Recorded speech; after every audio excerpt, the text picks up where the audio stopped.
inmersión parcial, voy a tener un proceso de inmersión total o voy a tener un proceso de inmersión completa. Eso también hay que tenerlo en cuenta, porque dependiendo de eso, ahí voy a tener que aplicar algunas correcciones al valor de temperatura medido. Entonces, bien, bueno, básicamente acá les quiero mostrar lo siguiente.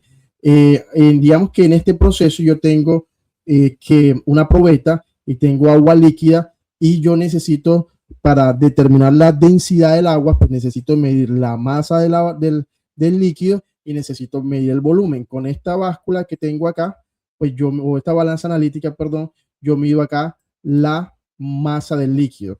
Y con la probeta que tengo acá, yo mido el volumen, pero hay un detalle muy importante en esta medición que también quería llamar la atención. Cuando yo quiero determinar, digamos, la densidad del agua, yo voy a necesitar también de la temperatura. Entonces, de la temperatura del agua. Ahora, esa temperatura del agua, ella pues va a variar dependiendo de cómo la mida. Miren acá el proceso. Entonces, yo voy a tener un proceso de inmersión parcial, voy a tener un proceso de inmersión total, voy a tener un proceso de inmersión completa. Eso también hay que tenerlo en cuenta, porque dependiendo de eso, ahí voy a tener que aplicar algunas correcciones al valor de temperatura medido. Entonces yo tengo acá, por ejemplo, termómetro de líquido en vidrio, yo tengo acá inmersión total, tengo aquí cuál es la ecuación para determinar la temperatura corregida y tengo acá obviamente los coeficientes de sensibilidad para poder determinar ese valor realmente corregido. Y tengo acá también cuando tengo el proceso del termómetro de líquido en vidrio de inmersión parcial. Listo, que es típicamente el caso cuando digamos que la columna de mercurio, véanlo acá, la columna de mercurio no está completamente sumergida en el líquido.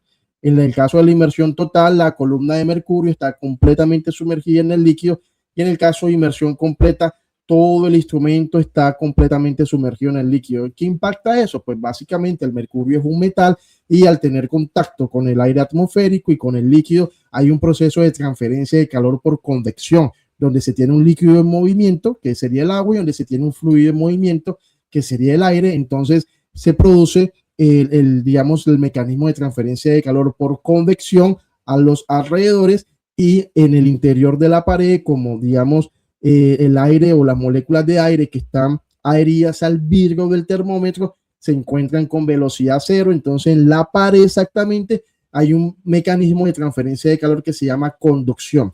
En otras palabras, tú vas a tener en ese proceso de medición de temperatura dos mecanismos de transferencia de calor que influyen en el proceso. Uno es la transferencia de calor por convección debido al fluido que se está moviendo a los alrededores y el otro es el mecanismo de transferencia de calor por conducción debido a las moléculas de aire que se encuentran adheridas a la pared del vidrio y que obviamente todos se encuentran a temperaturas distintas, que es la principal causa de la transferencia de calor. Entonces te lo comento para que lo tengas presente en tus procesos experimentales.